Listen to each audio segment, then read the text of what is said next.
6월 20일 법률방송 로스데이 시작하겠습니다. 첫 소식입니다. 썬팅 이제는 바꾸자. 오늘은 그 세 번째 보도로 도로 위에 흉기가 될 수도 있는 짙은 불법 썬팅 차량에 대한 단속과 규제가 왜 이루어지지 않고 있는지 알아봤습니다. 단속을 안 하는 게 아니라 하고 싶어도 할 수가 없다. 안 하는 게 아니라 못 한다는 것이 취재기자의 전언입니다. 신세아 기자가 실태와 이유를 전해드립니다.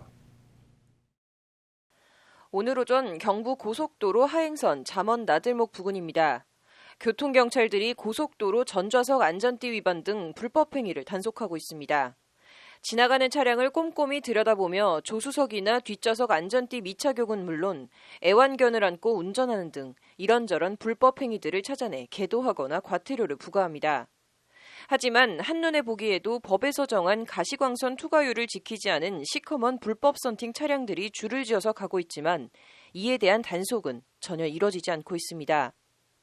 썬팅이 좀 짙은데 안전띠 단속은 잘 돼요? 그거는 투광기라는 그 투광 수치 측정하는 기계가 있어요. 저희가 일반적으로는 휴대하고 있지는 않아요. 육안으로 봐도 조금 단속이 될 만한 게 좀 많이 있고. 불법은 불법인데 단속은 어려운 현실. 법은 어떻게 돼 있고 단속은 안 하는 걸까요? 못 하는 걸까요? 일단 도로교통법 제49조 운전자 준수사항은 요인 경호용이나 구급용, 장의용 자동차를 제외하곤 대통령으로 정한 가시광선 투과율 미만의 썬팅은 못하도록 금지하고 있습니다. 법령은 그러면서 해당 규정이 교통안전을 위한 것임을 명시하고 있습니다. 그리고 도로교통법 시행령은 앞면 착유리는 가시광선 투과율 70% 미만, 운전석 좌우 옆면 착유리는 40% 미만을 불법으로 규정하고 있습니다. 그러나 도로를 다니는 차량 중에 이 법령을 지키는 차는 전무하다시피 한 게 현실입니다. 왜 이렇게 법을 어겨가며 썬팅을 하냐는 취재진의 질문에 썬팅 업체 관계자는 그걸 지키는 사람이 누가 있냐는 식의 시큰둥한 반응입니다. 썬팅으로 오는 고객분들 중에 법에서 정해놓은 기준에 맞춰서 하러 오시는 분들은 잘 없죠. 경찰차도 썬팅하고 다니는데 사실 법적으로 좀 그게 무의미하죠. 이처럼 불법 썬팅이 만연하지만 단속은 사실상 이뤄지지 않는 데엔 크게 세 가지 요인이 있습니다.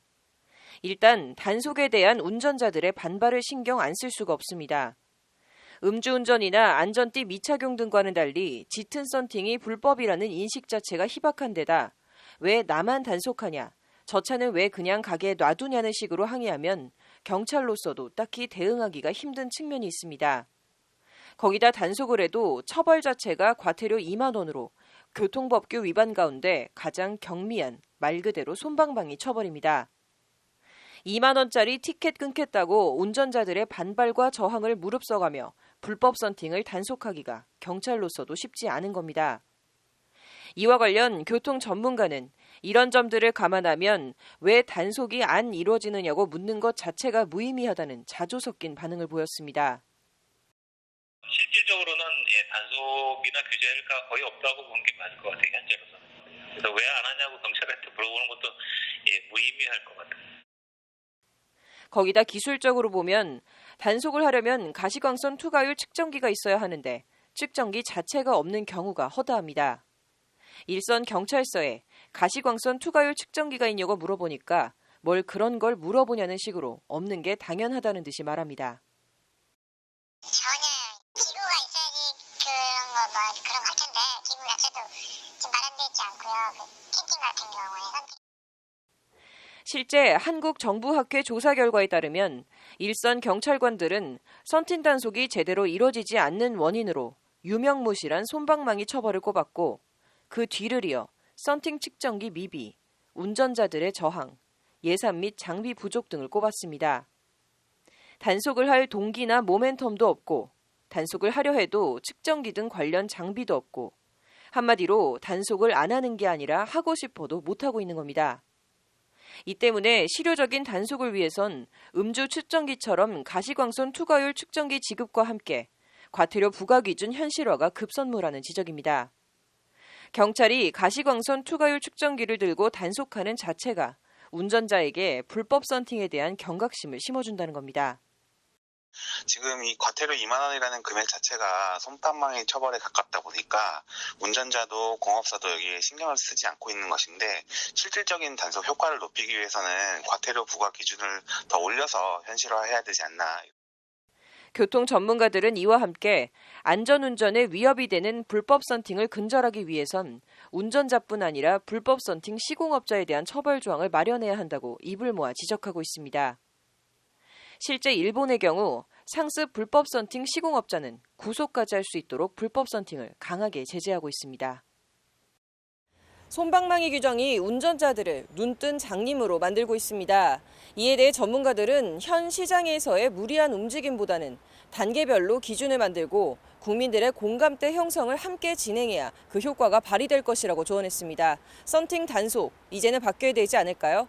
법률방송 신세아입니다. 오늘 국회 헌정기념관에선 사법정책연구원과 국회 입법조사처 공동 주최로 사법 신뢰 회복 방안을 주제로 하는 심포지엄이 열렸습니다. 심포지엄에선 전관 예우 문제와 시니어 판사 제도 도입 등이 중점 논의됐다고 하는데, 관련 내용을 심층 리포트 장한지 기자가 전해드립니다. 오늘 심포지엄엔 전관예우 문제 해결 필요성을 반영하듯 법조계와 정계 등 각계 관계자들이 몰려와 보조의자를 놓고 앉아야 할 정도로 입추의 여지 없이 자리를 꽉 채웠습니다. 문희상 국회의장은 직접 양승태 전 대법원장 구속을 언급하며 전관예우 타파를 통한 법원 신뢰 회복은 시대의 책무라고 강조했습니다. 일단 학연, 지연, 근무연 등 이런저런 인연으로 얽힌 전관예우가 공정한 재판을 받을 권리를 침해한다는 데엔 이견이 없습니다. 실제 전관예우 실태 주재 발표를 맡은 김재환 고려대 로스쿨 교수에 따르면 일반 국민의 41.9%가, 법조 직역 종사자의 55.1%가 전관예우가 실제로 존재한다고 응답한 것으로 나타났습니다. 일반 국민보다 법조 종사자들이 전관예우가 있다고 응답한 비율이 훨씬 높다는 것 자체가 전관예우를 당사자들이 피부로 체감하고 있다는 얘기로 문제가 그만큼 심각하다는 방증입니다. 특히 전관예우까지는 아니더라도 이런저런 연고관계가 수사나 재판에 영향을 미치는지에 대해 법조직역 종사자 10명 중 9명인 91.7%가 영향력이 있다고 응답한 것으로 나타났습니다. 우리가 남이가로 대표되는 연고주의가 법원과 검찰 주변에 만연하다고 법조계 종사자들 스스로 인식하고 있는 겁니다. 실제 소송을 경험한 일반 국민 열의 3명은 정관 변호사 선임을 제안받은 것으로 조사됐습니다. 그리고 이 가운데 형사에선 39.4%가, 민사에선 50%가 실제 전관을 선임한 것으로 나타났고, 전관을 통해 좋은 결과를 얻었는지에 대해선 열의 6명이 그렇다고 답변했습니다. 응답자들은 전관 효과가 가장 뚜렷한 영역으로 검찰 수사 단계를 1순위로 지목했고, 그 뒤를 이어 영장실질심사와 경찰 수사 단계, 형사 1, 2심 재판 등을 비슷하게 꼽았습니다. 심지어 전관 선임 여부에 따라 기소 불기소 여부가 바뀔 정도의 영향이 있다고 응답한 비율이 60.9%나 됐습니다. 전관예우는 박제된 신화가 아니라 여전히 살아있는 현실이라는 게 실제 조사로 입증된 겁니다. 이에 따라 오늘 토론회에서는 전관예우 문제 타파를 위해 정원의 원로 법관제도 도입과 평생 법관제가 대안으로 제시됐습니다. 미국 시니어 판사 제도처럼 법관 정년 이후에도 계속 재판 업무를 수행할 수 있도록 해 고위 법관이 전관 변호사가 되는 경로를 원천 차단하자는 취지입니다. 아울러 오늘 심포지엄에선 검찰과 법원 최고위직 출신 사건 수임 제한과 국민의 사법 재판 관여 강화 등의 대안도 함께 제시됐습니다. 법률방송 장하지입니다. 네, 전관예우 문제 더 얘기해 보겠습니다. 로인사이드 장한지 기자 나와 있습니다. 장 기자, 그 판사 블랙리스트 피해자면서 2017년 7월이죠. 다음 아고라에 관련 글을 올려서 사법행정권 남용 문제 공론화한 차성한 판사, 차 판사도 오늘 주재 발표를 맡았다고 하는데 어떤 내용인가요? 네, 차성환 판사는 해외 전관예우 규제 사례와 한국에서의 시사점이라는 제목으로 주재 발표를 했습니다. 네. 발표 시작부터 아주 인상적인 말을 했습니다. 인상적인 말이요? 어떤 말인가요? 네, 차성환 판사는 정관이후 문제에 대한 해외 사례를 연구해 보려고 했는데 네. 이제 가장 먼저 직면한 문제가 해외에는 정관이후라는 개념과 용어 자체가 없어서 연구에 아주 애를 먹었다고 설명했습니다. 네. 정관이후에 대응할 만한 일반화된 용어 자체가 발견되지 않는다. 해외 사례는 나이지리아 등 일부 국가를 제외하고는 적어도 선진국 수준에서는 잘 나타나지 않는다는 것이 차 판사의 말입니다. 네. 다른 선진국들은 전관예우라는 용어 자체를 찾아보기 힘들다고 했는데 어떻게 돼 있나요, 선진국들은?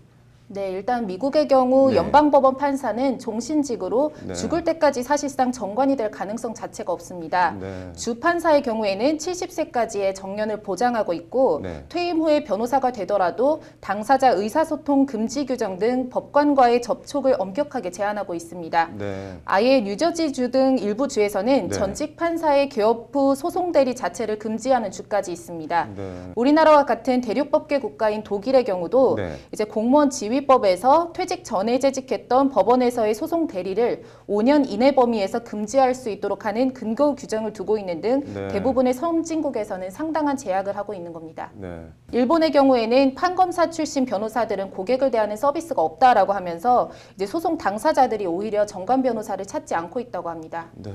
그래서 차 판사는 우리나라 전관예우 타겟 쪽으로 어떤 방안들을 제시했나요? 네, 최고위직 출신의 경우 네. 일정한 변호사 개업 제한을 두고 소송 대리 금지 서약을 받아야 한다고 제안했습니다. 네. 이에 실효성을 담보하기 위해서 대법원 규칙과 내규, 예규를 개정하고 네. 원로 법관이나 평생 법관제를 법관 인사제도를 개선해야 한다고 강조했습니다. 네. 사건 배당 규제와 관련해서도 재판부 간 합의로 시행 중인 연고관계 재배당 제도를 네. 대법원 규칙이나 각급 법원 내규로 규범적 형식으로 상향시켜야 한다는 것이 차 판사의 제언입니다. 네. 다른 얘기는 더 뭐가 있었나요?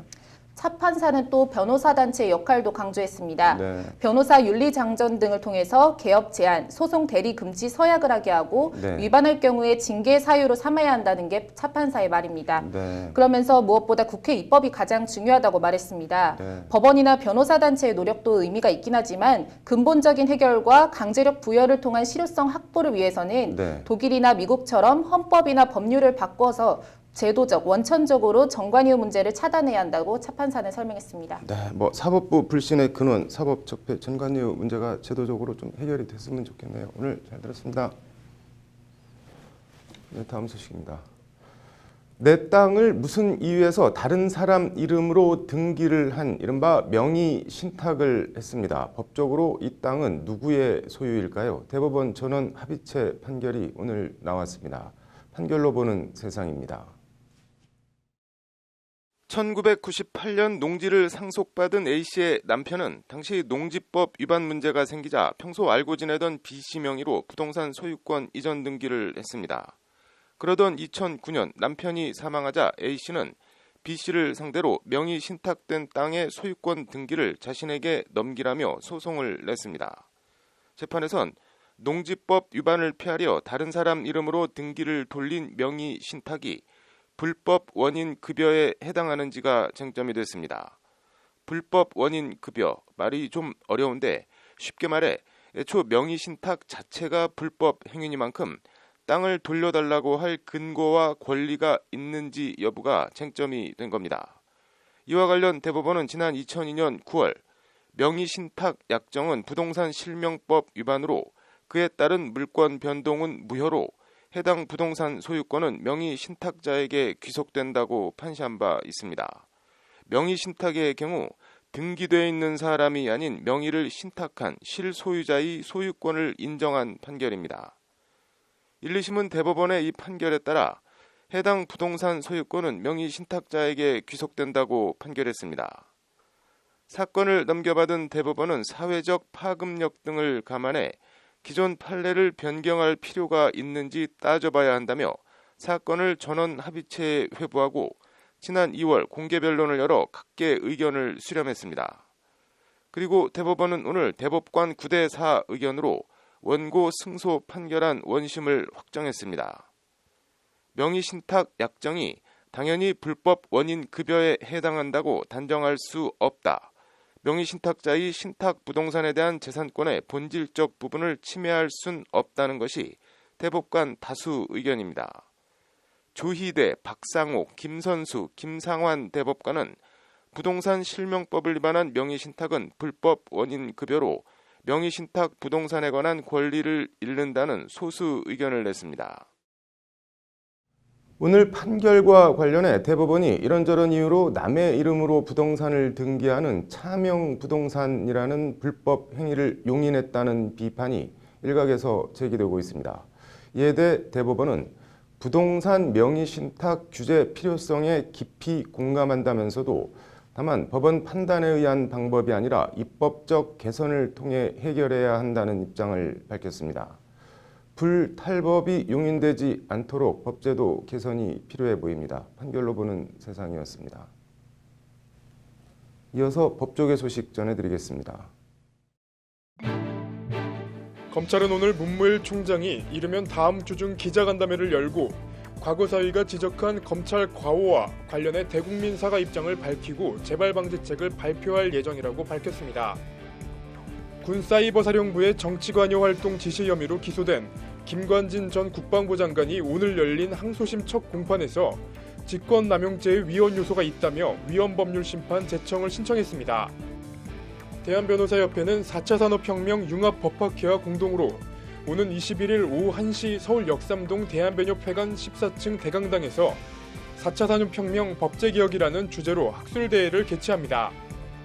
제주지검은 오늘 경찰 수사를 바탕으로 이번 사건에 대한 보강 수사를 하고 있다며 2차 구속 만기일인 오는 7월 1일까지 수사를 연장한다고 밝혔습니다.